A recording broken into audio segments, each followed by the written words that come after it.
Sejam bem-vindos, sejam bem-vindas a mais um episódio de Cavalgadas com Paulo Junqueira, um podcast que eu tenho a honra e o privilégio de produzir. Paulo Junqueira é um apaixonado por cavalgadas desde a infância, fundou a Cavalgadas Brasil há 20 anos e já viajou pelos 5 continentes e por mais de 25 países. Paulo Junqueira é o apresentador desse podcast e passo a palavra. Como a gente sempre diz aqui, esse nosso podcast, um dos objetivos, quando foi pensado, era inspirar pessoas, inspirar com nossos convidados, com nossos bate-papo. E hoje temos uma pessoa aqui, um convidado que eu acho que cumpre bem esse objetivo. O nosso amigo aqui, o Ricardo Bacelar. O teu outro sobrenome, Ricardo, você vai falar, que é o sobrenome meu. Mas eu vou ver se eu me atrevo, se eu ouso falar, mas eu sempre brinco. Olha, é um palavrão que começa com a letra W. Você quer que eu fale ou melhor deixar Bacelar? Mas a pronúncia é alguma coisa parecida com Wilkert. Wilkert. É isso aí. Então, o Ricardo é um apaixonado por cavalos e cavalgadas, como os que passaram por aqui, muitos dos que passaram por aqui. E ele tem um perfil e uma história bastante interessante que a gente vai procurar trocar ideias aqui e colocar isso. Ricardo, primeiro agradecer, é um prazer ter você aqui. Prazer. Eu queria que a gente, para começar, a gente obviamente falar do teu começo, né? Quer dizer, você, pelo que eu sei, não vem de família, do campo, de fazenda. Como é que foi o teu começo de relação com o cavalo e essa paixão por cavalos? Pulou uma geração, né? Porque tanto na família do meu pai quanto na família da minha mãe, os meus avós, sim, viveram em fazenda, tiveram fazenda. O meu pai era nascido em Guaraci, minha avó, mãe dele, em Olímpia, e a família tinha fazenda nessa região. E a família da minha mãe, o avô veio do Piauí e tinha uma fazenda, quando vieram para o estado do Rio, uma fazenda na região dos Lagos, em Araruama. Eu cresci frequentando muito a sede dessa fazenda, já depois de ter sido vendida, coube ao meu avô materno a sede dessa fazenda, em Araruama.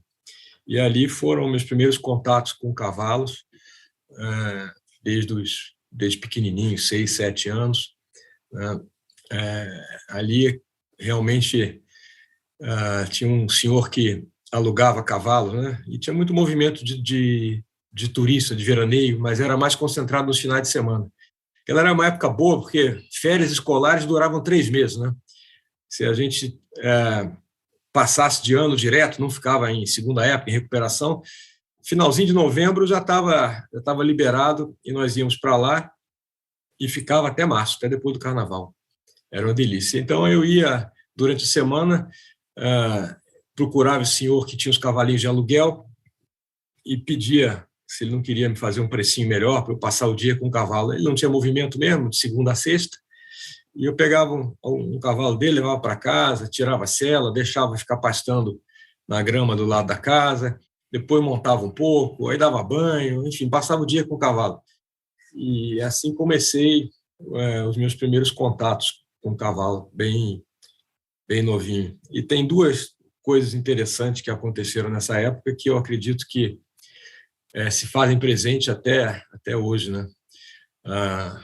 Tinha um outro vizinho que tinha um sítio e tinha um cercado lá com vários animais, né? Uma cabra, ganso, um monte de bicho lá, galinha. E aí eu fui lá pequenininho, abri a porta do cercadinho dele, soltei os bichos todos, né? Ele ficou uma fera, foi reclamar lá em casa.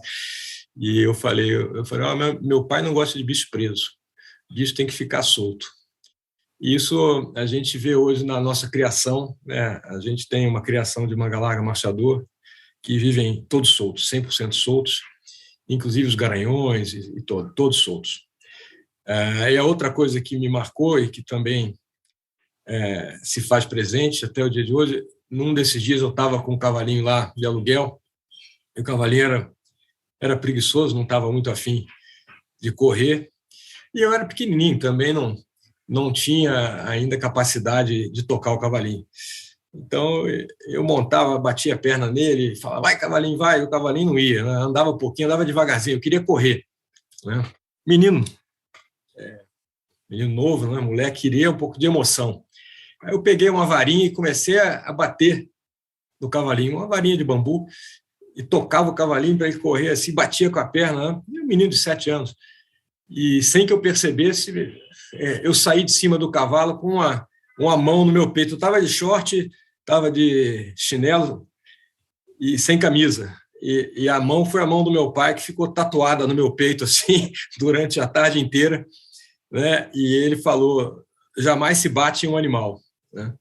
Então, essa é uma outra marca que eu aprecio muito, que eu valorizo muito, que está até hoje comigo.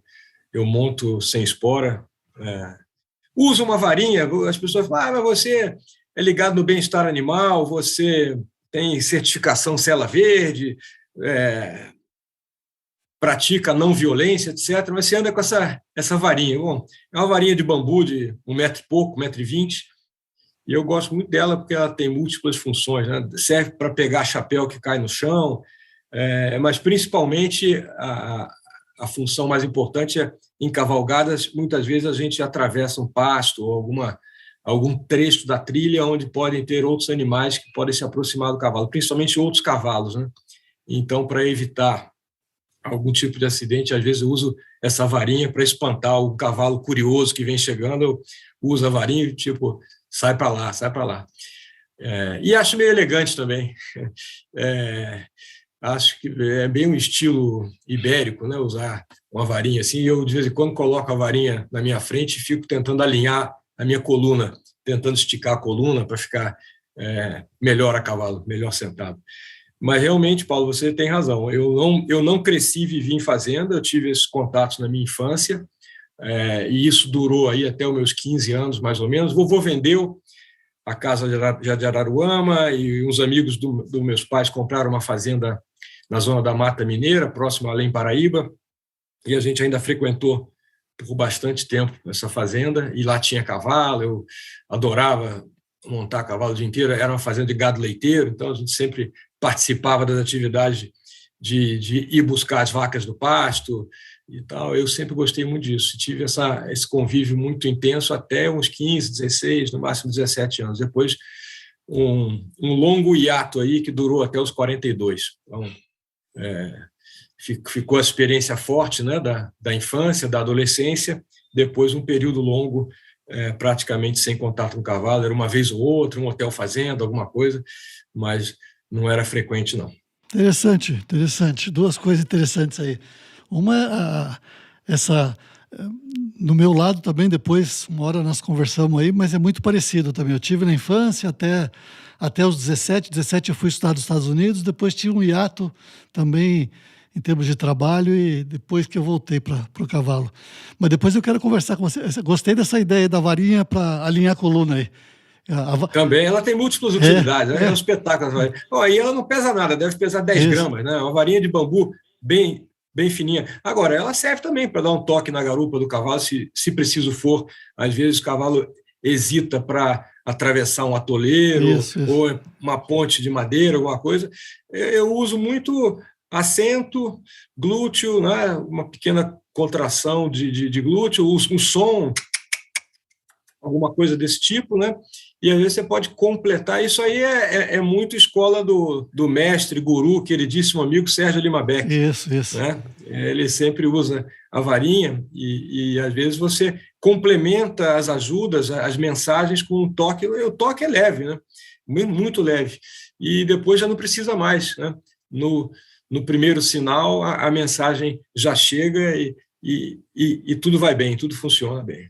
Então, Ricardo, eu sei que esse assunto, vamos dizer, como eu falei, o nosso negócio aqui é cavalo, cavalgada, mas eu acho importante até para as pessoas, porque tem uma coisa que eu dou muito valor para essa parte também, de que é a pessoa, qualidade de vida, a pessoa viver a paixão, viver o que gosta, né?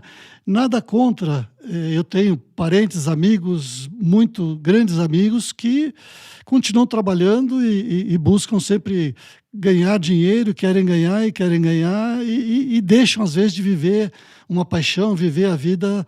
E eu acho que é válido, né, cada um respeitar a posição de cada um, mas eu acho muito, muito interessante, eu admiro muito a pessoa que tem essa, vamos usar o termo coragem, ou que tem toma essa decisão, que não é uma decisão fácil, eu sei, de parar e de se dedicar, né, a viver a vida, que a vida é uma só.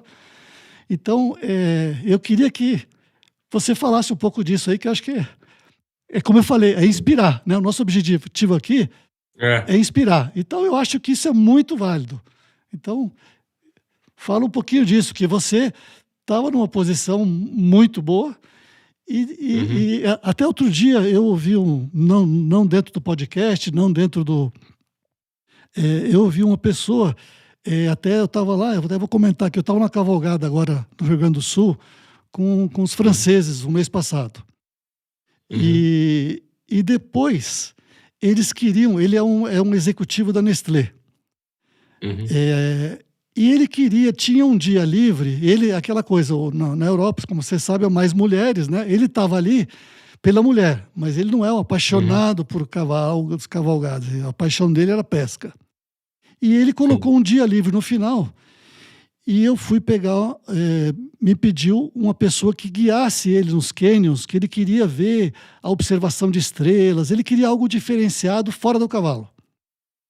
E tem uma pessoa lá em Cambará do Sul, que ele foi um alto executivo, um grande executivo, de multinacionais, e hoje ele se dedica, ele inclusive dá curso disso, em fotografia noturna, fotografia de estrelas, e ele mora em Cambará do Sul e tem todo um observatório. E na conversa com ele comentou, ele falou, eu tomei uma decisão, eu ganho 5% do que eu ganhava, mas eu vivo a minha paixão. Ele é alemão, né? Tá lá, tá no Brasil, um cara de 2 metros e tal. E aí eu lembrei de você. Eu não digo que você ganha, eu não sei quanto você ganha, nem quero saber, não sei que é 5%, mas esse comentário dele é muito raro isso, né? Então eu queria que você contasse um pouquinho um breve relato dessa parte aí. Claro. Não, é uma parte que é uma memória gostosa. Às vezes as pessoas me falam isso como você colocou lá, nossa, mas que coragem, né? De fato, uma das coisas necessárias para fazer essa mudança é alguma dose de coragem, né? Porque eu trabalhei numa empresa, eu posso falar, não tem nenhum problema, tenho muito orgulho e as melhores recordações foi a Ambev, né? Eu fiz carreira ali nos 3 estágios, né? Eu comecei, era Brahma, lá no comecinho de 91, depois foi Ambev, né? Após a fusão com a Antártica, e já na última etapa, na terceira etapa, era Inbev, né? Já se integrando com a Interbrew, que virou Inbev lá da Bélgica. E então eu só tenho memórias boas. As pessoas falam, você não tem saudade? Eu falo, olha, saudade não, tenho ótimas memórias, ótimas. E é muito frequente eu lembrar de alguma passagem, alguma coisa que aconteceu. Eu tenho, de fato, ótimas memórias. Foi uma experiência muito intensa, né? Uma experiência profissional de alguém que se torna executivo de uma empresa grande, é sempre intensa, né? A Ambev tem uma característica do jeito de ser, né? Da cultura própria, como todas as empresas têm, mas especialmente a da Ambev, ela nos envolve muito, né? De uma maneira natural. Você fica comprometido, você fica entusiasmado, né? Então, foi um período de 15 anos, e foi, talvez eu sempre digo isso, mais até para meus filhos, né? Porque fico pensando, será que eles acham que a vida do pai é fácil, né? Principalmente o Antônio, que é o mais novo, porque ele já nasceu no finalzinho, né? As meninas ainda viram eu chegar tarde, sair cedo, ou passar a semana fora, muita viagem, né? Muita reunião, enfim, uma rotina típica de executivo. O Antônio já chegou na fase final e ainda era pequenininho quando eu ainda estava lá. Quando eu saí, eu acho que o Antônio devia ter uns 3 ou 4 anos. Mas eu sempre fico pensando, poxa, né, de fato, eu parei, deixei de ser executivo, fiz essa mudança aos 42 anos de idade, que é bem cedo, né? E não foi premeditado, não. Eu imaginava que talvez fosse por volta dos 50, 55, né? Até porque eu adorei a empresa, adorei cada dia lá, foi muito bom. Mas nunca soube definir precisamente com uma razão ou duas, até porque não teve nada assim pontual, né? Acho que são muitas coisas que passam pela cabeça. Você pensa sobre tudo isso, né? Eu fiquei uns 3 meses dormindo pouco, assim, à noite eu ficava pensando, eu sentia que isso estava sendo processado na minha mente, né? É mente e coração, né? Porque você tem toda a parte lógica, racional, bem prática, e tem a parte emocional também. Você tem um vínculo com a empresa, mas principalmente com as pessoas que fazem a empresa, né? E são meus amigos até hoje, amigos queridos, né? Com quem a gente tem contato, se encontra, conversa. Então, não é que você vai deixar um emprego, é diferente disso, né? Você vai fazer uma mudança muito grande. Claro que no aspecto prático é isso, você é executivo de uma empresa de ponta, uma empresa grande, boa, bem-sucedida, você ganha bem, né? E você vai deixar de ter esse ganho, né? E, por outro lado, a rotina, a segurança, né? Os amigos, né? Então, de fato uma decisão difícil. No meu caso, eu, assim, já no último ano, eu tomei a decisão, avisei com bastante antecedência, com cerca de 1 ano e meio, e aí tinha integração com a Embev. Então, na época, eu era responsável pela área de gente e gestão, né? Que é o nome da diretoria de recursos humanos, né? Lá na Ambev é DGG, Diretoria de Gente e Gestão. Minha última posição lá era vice-presidente de gestão, de gente e gestão para a América do Sul, né? Antes disso, eu tinha, de fato, como você falou, trabalhei na Argentina por 2 períodos. Primeiro, fiquei 4 anos lá, entre 93 e 97, e depois voltei para lá em 2000, fiquei lá de 2000 a 2003. Fiquei total 7 anos na Argentina.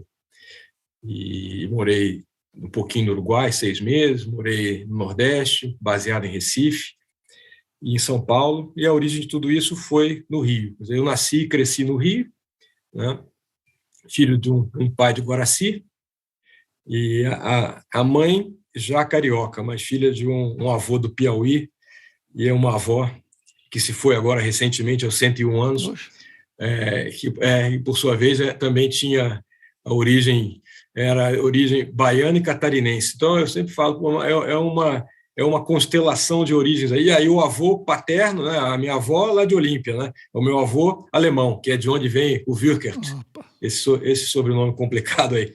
Então, eu estava lá no Rio, né, as coisas aconteciam por lá naquela época. O Rio teve um protagonismo, né, na vida brasileira e atraía gente de todo lado. Mas aos meus 30 anos, eu fui embora para Buenos Aires e nunca mais voltei a morar no Rio. Estou com 59, quer dizer, ano que vem minha vida vai ser dividida em 2 metades, né? Uma metade carioca e outra metade não carioca.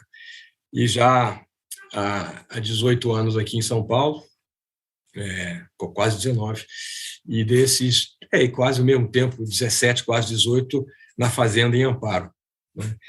Então, houve de fato essa decisão, essa mudança. Eu já nesse último ano de transição, já saindo, já cuidando da integração dessa área de pessoas, né, de gente e gestão, com o crescimento da empresa para o mundo. Eu participei muito intensamente da expansão na América do Sul, depois um pouco na América Central também, mas principalmente na América do Sul. Nessas 2 passagens pela Argentina, eu fui o presidente da operação lá, na primeira vez, na segunda vez já, e ainda me tornei o que era uma área nova, diretor internacional que aí eu ficava baseado na Argentina, mas passei a ser responsável também por outras operações na América do Sul, incluía Venezuela, Uruguai, Paraguai, Peru, Equador. Mais adiante veio a América Central, com uma base na Guatemala, e a República Dominicana. Então, era, de fato, uma rotina de muita viagem. O pessoal falava, mas afinal você mora onde? Eu sempre brincava, falava, eu moro no 11C. Mas o que é 11C? Eu falava, olha, é uma cadeira, um assento no corredor de algum avião. Eu costumo pedir o 11C porque hoje acho que não é mais a mesma configuração dos aviões, mas naqueles voos era sempre a saída de emergência, então tinha um pouquinho mais de espaço para a perna e era corredor. Então, se eu precisasse ir ao banheiro de noite, era mais fácil. Mas eu brincava, de fato, eu às vezes levantava à noite e falava, putz, o banheiro aqui é para a esquerda ou para a direita, não sei se eu estou num lugar que fala português, espanhol ou inglês, e é uma rotina bem intensa. E que eu adorei cada minuto, foi muito gostoso, uma empresa que me permitiu ser quem eu sou, né? E me criou muita facilidade, você trabalhar com gente muito boa, né? As coisas são mais fáceis, de fato, né? Aquilo que você tem de melhor é facilitado por um grupo, né? Por uma equipe, e aquilo que você não tem, que te falta, que é alguma limitação, o grupo completa. Então, foi realmente ótimo, foi uma experiência boa. E aí saí em março de 2006, né? Minha última participação lá. Em março de 2006 eu saí. E já tinha começado a comprar os primeiros cavalos aí no finalzinho de 2004, né? Comprei a fazenda no final de 2004, exatamente. Novembro de 2004. Vai fazer 18 anos agora. E começamos a montar a estrutura. É uma fazenda de café, uma fazenda centenária de 1870, então já tem mais de 150 anos, né? Bem diferente do que eu imaginava. Eu queria uma terra para criar cavalo, uma terra sem nada. Eu fui engenheiro de formação, sempre brinco, né? Comecei a estudar engenharia, me formei como engenheiro civil, cheguei a trabalhar pouco, mas cheguei a trabalhar em duas construtoras lá no Rio. Depois eu trabalhei para um sócio que tinha um empreendimento em Teresópolis, era um condomínio de casas. Então, cheguei a ter um início de carreira como engenheiro, fui fazer mestrado em administração, para ampliar mesmo, para complementar minha formação. Ali no mestrado, descobri coisas que não faziam parte do meu repertório, que era tudo ligado a comportamento, as áreas de marketing e de recursos humanos, né? E o mestrado tem 2 anos, né? O mestrado em tempo integral, na época, no COPEAD, da UFRJ, lá no Rio, e eu fiz tudo que era oferecido de marketing e recursos humanos, eu fiz todo o currículo básico do mestrado de finanças, de operações e tal. Gostava muito da parte de análise de decisões, sempre gostei muito de análise, de maneira geral, de entender as coisas, né? De procurar ter uma visão mais ampla, mais completa e poder compreender os fenômenos, né? O que acontece, e especialmente na área comportamental. Então, tudo que era comportamento organizacional, comportamento do consumidor, pesquisa de mercado, estrutura organizacional, fui fazendo tudo isso, né? Cultura, poder, foram matérias muito interessantes, muito ricas, e isso se deu de uma maneira natural, porque eu nem sabia que eu tinha essa vocação, que eu tinha esse gosto.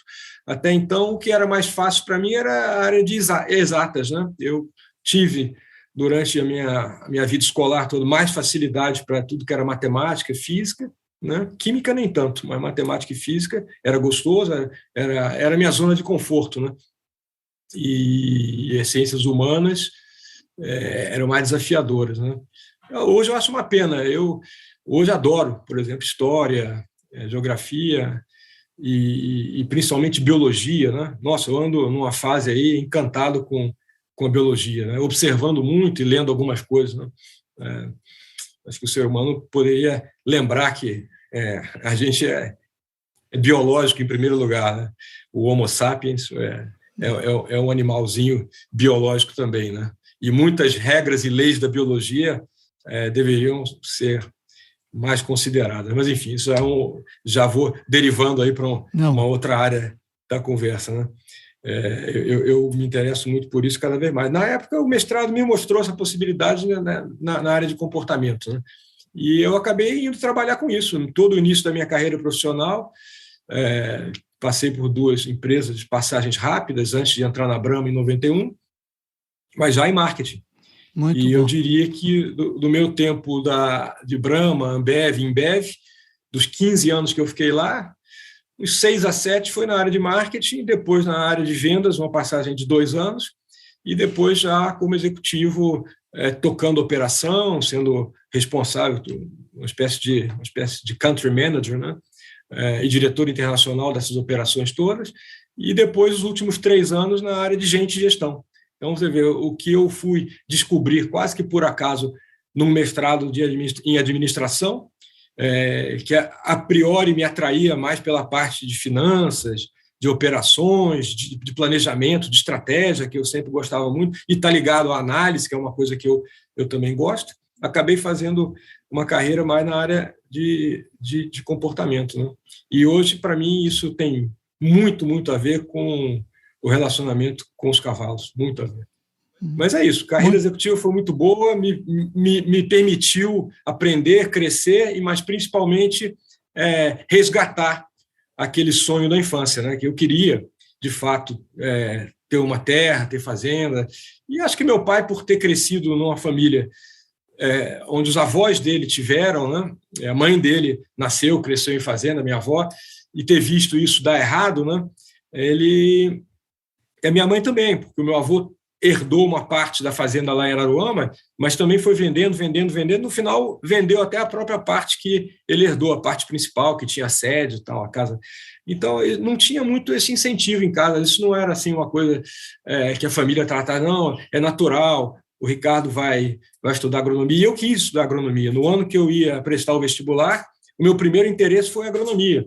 E lembro perfeitamente de passar alguns jantares em família discutindo com meu pai. Eu queria agronomia e ele não dava força, não. Eu ficava meio decepcionado e falava, agronomia é profissão de rico ou filho de fazendeiro. Pô, aqui em casa não tem nem fazenda nem dinheiro. Então, você não vai conseguir ter sucesso como agrônomo, né? Ele até mudou de ideia depois. Eu tinha 16 anos na época, a gente é insistente pra caramba, né? Carne de pescoço. E aí uma vez ele veio já com uma outra ideia, falando, olha, eu estive pensando melhor, conversei com alguns amigos, o Brasil tem, de fato, um potencial para o agronegócio incrível, nós estamos vendo isso hoje, né?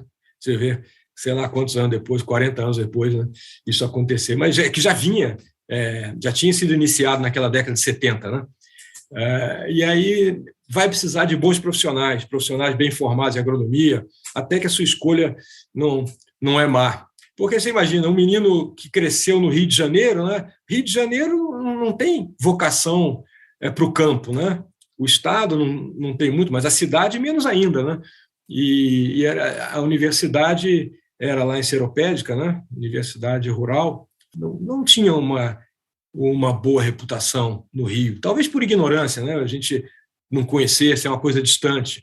Mas se eu quisesse, e eu de fato cheguei a pesquisar um pouco, as minhas 2 opções seriam Piracicaba, Exalc ou Viçosa, que eram, acho que na época, para nós ali do Rio, acho que tinham boa reputação na área de agronomia. Mas acabei indo fazer engenharia, então eu trilhei um outro rumo, um outro caminho, mas essa carreira executiva viabilizou justamente em algum momento da vida, e foi um momento cedo, né? De fato, 42 anos, é muito cedo para se aposentar. Eu sempre achei péssima essa ideia. As pessoas falavam isso para mim, eu ficava até com raiva. Quem disse que eu quero me aposentar? Eu quero trabalhar em outra coisa agora, né? Só que eu não sou agrônomo, não sou fazendeiro, então eu estou chegando aos 42 anos de idade só com um gosto e uma visão, claro que romântica, né, da terra, dos animais, da natureza, mas eu não conheço disso. E eu sempre vejo que, para eu ter sucesso na carreira profissional, como eu tive que estudar muito, né? Eu tive que me preparar, estar bem preparado, né? O Marcel, lá da Brahma, da Ambev, até usava uma frase, ele é muito fera, muito bom em frases simples, curtas e muito claras, muito objetivas. Uma delas é assim, cavalo selado não passa duas vezes na tua frente. Né? Se passar um cavalo selado, você tem que aproveitar e montar. Mas você tem que saber montar, né? Se passar um cavalo selado, né? É uma imagem, né? Se passar uma oportunidade na sua frente e você não estiver preparado, você não vai conseguir aproveitar.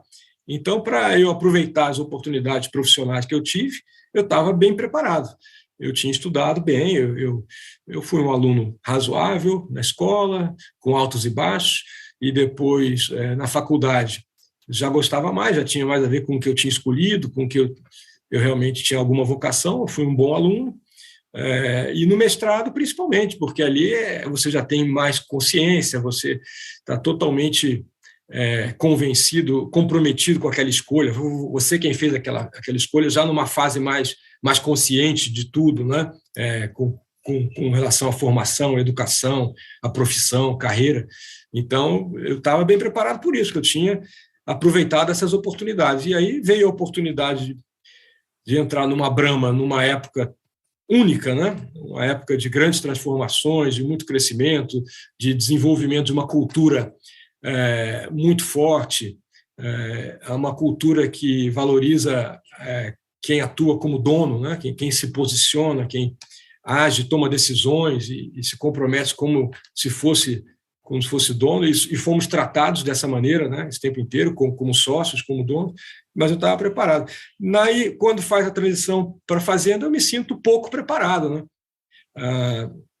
Então, sempre fui buscar ajuda com bons profissionais, com o que eu fui escolhendo, né? Sempre teve muita opção de profissionais para a gente ajudar. Hoje, mais ainda, é até mais fácil, porque hoje você tem muita coisa online, se você pesquisar, você acha muitas fontes, né, de informação, de conhecimento nas redes sociais, etc. Mas tem que ter muito critério para escolher né, quem que você vai seguir, quem que você vai ouvir. Né? Então, Paulo, qualquer momento você achar que precisa me interromper, porque eu emendei já e aí já estou meio que numa sequência. Se você achar que... Tá? Não, vamos, foi muito bom aí essa parte, que é uma parte que eu acho que muita gente que te conhece, mas não tem oportunidade de conversar e saber dessa história, eu acho que vai ser muito, muito útil. E como eu falei aqui no início, é algo que eu valorizo muito e respeito muito. Não, aí eu queria, vamos falar do passo seguinte, quer dizer, você comprou a fazenda, começou com o cavalo e você procurou, já usando, acredito que os teus conhecimentos, a tua visão de marketing, você iniciou um trabalho com cavalos de uma forma diferenciada, né? Quer dizer, você criou um Aras com um conceito, uma criação que é o Aras V8, mas não só, vamos dizer, você pode explicar aqui o que são as 8 virtudes, né? Mas mais do que as 8 virtudes é o conceito, né? Porque existem muitos Aras pequenos, médios e grandes e muito grandes no Brasil, em todas as raças, mas não colocando isso como um defeito ou como um problema, mas você, como começou, como você acabou de dizer, com pouco conhecimento, você se diferenciou já desde o início, colocando um conceito, né? E eu não me esqueço quando teve aquele lançamento maravilhoso que você fez, até que estava o Almir Sater, que agora está super na moda aí com a novela, né? Você fez o lançamento lá, aquele livro do nosso amigo Guion, né? Que eu gosto muito. Então, quer dizer, você já lançou com um evento para lançar um conceito, ao mesmo tempo tinha vamos chamar de um brinde, que era uma parte de cultura equestre, né? Então, se você puder falar brevemente disso, para eu poder passar para uma outra, que eu quero na sequência te fazer uma outra... Quer dizer, como é que você fez isso de uma forma bem diferenciada para num curto prazo? Quer dizer, tem gente que cria há 30 anos, há 10 anos, há 20 anos, você em poucos anos, né? Eu não sei a data, eu não lembro. Você falou que... quanto tempo foi que esse período até a introdução do conceito, o lançamento, vamos dizer, o evento? Bom, foram 4 anos, que eu comecei a criação em 2004 e o evento foi em 2008. E até a gente chamou Prefácio das 8 Virtudes, né? Porque eu entendia que esse primeiro período aí de 4 anos, é um prefácio de uma história que a gente está começando a escrever, né? Eu pensei dessa maneira. E começou por um conceito, que era, bom, o que eu gosto de cavalo, como é que vai ser esse projeto, né? Eu vou ter que dar um nome para esse aras, né? Eu vou criar cavalo. É uma característica pessoal minha, assim, eu gosto de conhecer muita coisa e me inspirar, como você colocou, um dos objetivos do seu podcast é inspiração. E eu busco inspiração em muita coisa que a gente vai vendo. Gosto de sempre ver de uma maneira aberta, né? E ver coisas diferentes, né? A primeira coisa era escolher uma raça, né? E eu me lembro, o Vitor Oliva me perguntou uma vez, assim, o que você vai criar? E eu falei, olha, eu acho que eu vou ter vários casais. Eu vou ter um casal de cavalo crioulo, um casal de cavalo lusitano, um casal de cavalo manga larga, um casal de cavalos anglo-árabes, e fui falando coisas assim, né? Aí ele falou, mas isso não é criar cavalo, isso aí é um jardim zoológico, né? Eu falei, bom, talvez ele tenha razão, não sei, né? Eu acabei escolhendo o manga larga marchador, né, porque é o cavalo que eu vejo. Eu acho que tem, para mim, um atrativo que é ser uma raça brasileira. Eu falei, eu sou brasileiro, eu quero morar no Brasil, eu quero desenvolver alguma coisa legal no Brasil. Então, acho que eu vou escolher uma raça brasileira. Acho que é uma raça que tem um enorme potencial para evoluir, né? Isso me atrai. Me lembrava um pouco a minha função de diretor internacional da Ambev, né? Lançando o Brahma, no caso era Brahma a marca, em outros mercados na América do Sul, pesquisando, conhecendo. Eu achava aquilo fantástico, né? Você começar sempre um projeto novo, né? Então, acho que essa coisa do manga larga marchador é mais ou menos isso aí. É uma raça grande, de presença nacional, né? Com um grande número de associados, um plantel muito grande. Mas eu acho que tem aí muita oportunidade para a gente agregar conhecimento, agregar boas práticas, né? De criação, de manejo, de equitação. Então, escolhi a raça, manga larga marchador, porque também é a raça que, além de ser brasileira, eu acho que é um cavalo rural brasileiro, né? Eu queria uma fazenda, eu não queria um cavalo para hípica, eu queria um cavalo para fazenda, para trilha, para cavalgada. Legal. Manga larga marchador é o cavalo que eu vejo com uma grande aptidão para esse tipo de função, né? Então, a escolha da raça estava pronta. E daí? Na raça, o que você quer fazer? Aí eu comecei a pensar nos atributos ou nas virtudes, né? Quando eu pensei em o que eu gosto no cavalo, como é que o cavalo é, né? Eu pensei, quais são as virtudes do cavalo? Aí eu parei e pensei na palavra virtudes, e eu adoro o número 8, né? Eu nasci no dia 24/8, aí eu brinco, mês 8 e o dia 24, 2 vezes 4 é 8. Eu cresci numa casa, o número era 35, 3 mais 5 também dá 8. E aí eu fui jogar vôlei lá na minha pré-adolescência, meu número na camisa era 8. E eu cismei com 8, eu gosto de 8. Aí eu vi que a palavra virtudes tem 8 letras. Falei, será que dá para fazer uma brincadeira, né, com essa palavra? 8 virtudes, né? VIRTUDES, virtudes, 8 letras. Aí deixa eu ver cada letra. Falei, peraí. Isso eu ainda estava na Ambev. Isso aí foram assim, os meses antes de eu sair, eu estava procurando a fazenda para comprar e tal. E aí já dava umas viajadas, né? A cabeça já ia e voltava, né? Estava ali no dia a dia, mas de vez em quando, puf, né? Dava uma voada. E eu escrevi lá, V é vontade, né? Representa a vontade que o cavalo tem para andar, para o movimento, né? Para fazer uma estrada, uma trilha, né? Uma viagem, um trabalho, né? Cavalo com vontade é um cavalo bem legal. Eu lembrava aquele cavalinho lá da minha infância que eu precisava tocar, e ele não tinha vontade.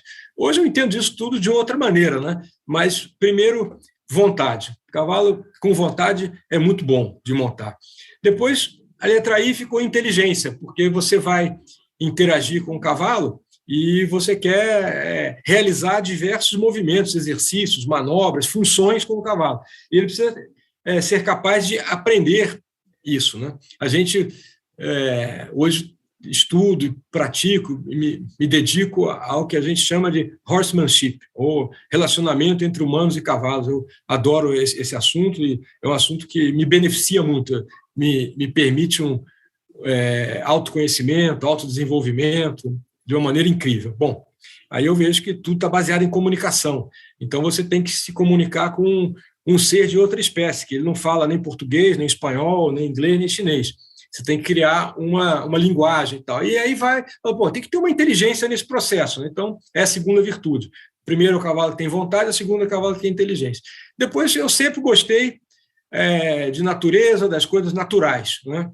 E tem milhões de histórias. Agora, na pandemia, uma das filhas... As filhas ficaram bastante comigo lá na fazenda, e um dia uma delas entrou assim na cozinha de manhã, eu estava preparando o meu café, e aí ela olhou para mim assim e falou assim: papai, você é um bicho grilo contemporâneo, né?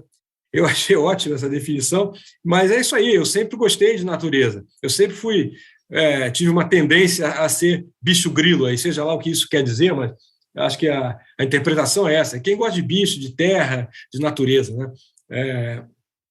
Então, veio a letra R, da rusticidade. Eu vou criar um cavalo rústico, eu vou criar cavalo que leva a vida de cavalo, né? Então, cavalo com vontade, inteligência, rústico. Bom, esse cavalo, ele precisa desempenhar funções que às vezes vão exigir uma serenidade, uma tranquilidade, outras vezes vai exigir uma energia, né, uma predisposição para partir, para virar, né? Então, o que eu chamei isso de temperamento? Para mim, essa é a boa definição de temperamento. É o cavalo que está sempre junto com você, conectado, em sintonia. Se você está com a rédea frouxa, caminhando, aquele passo largo, gostoso, é uma coisa. Se você rapidamente precisa resolver uma situação, passar uma vala, se está trabalhando com gado, precisa cercar um gado aqui ou ali, enfim, você precisa ter uma atitude, o cavalo está junto, ele vai com você, né, e ele volta. Então, isso aí é o temperamento. Então, você vê que já vai compondo um perfil de cavalo. Aí tinha que arrumar, né, significado para as outras letras. A letra U, falei, é utilidade, porque todo cavalo é útil, né? Todo cavalo é capaz de desempenhar funções. Então, a virtude utilidade é a virtude mais funcional, né? Então, dentro do manga larga marchador, quais são as funções do manga larga marchador, as funções mais clássicas, né? Primeiro é a cavalgada, é um cavalo da estrada, né? Até por ser um cavalo marchador, né? O principal atributo, né, de um cavalo marchador é ter um deslocamento que proporciona conforto ao cavaleiro. Então, essa é a primeira virtude, né? A outra é a maniabilidade, porque um cavalo que está numa fazenda, hora tem que abrir uma porteira, né? Hora tem que passar num lugar apertado, tem que virar para lá e para cá, né? Tem uma série de exercícios que requer uma agilidade, uma maniabilidade, né? Então, eu falei, olha, tem uma modalidade equestre aí que eu acho uma delícia, chama equitação de trabalho. E ela justamente desenvolve isso aí. É um cavalo que tem muita maniabilidade. É um dos testes, né? Ele tem um teste de ensino, né, que é uma prova de adestramento, tem um teste de maniabilidade e um teste de velocidade. Legal. Então, as utilidades lá dessa virtude são a estrada, que a gente faz o enduro, como uma maneira de aferir, né, o potencial funcional do nosso cavalo para a estrada, para longa distância, para resistência. A gente pratica, participa de provas de enduro. Aí a gente faz a equitação de trabalho, que é justamente para ver a parte da maniabilidade. E a terceira utilidade é o que se chama de cow sense, né? Porque, de novo, um cavalo rural, em muitas fazendas, lida com gado. É um cavalo que trabalha no dia a dia com o gado da fazenda, né? E aí você tem também uma modalidade equestre que é o team penning. Você tem outras, né? Tem a apartação e tal, mas o team penning é uma delícia, e o nosso vizinho lá em Amparo, lá onde foi aquela festa que você mencionou, no Hipocampo, ele organizava provas toda quarta noite e sábado, e eu ia lá participar dessas provas. Então, pronto, é utilidade. Aí falta D, E, S. D é docilidade, né? Eu acho que muito mais legal você ter um cavalo que é dócil, né, que é um cavalo que fica bem na nossa presença, na companhia de humanos, torna tudo mais prazeroso, mais fácil e mais seguro, né?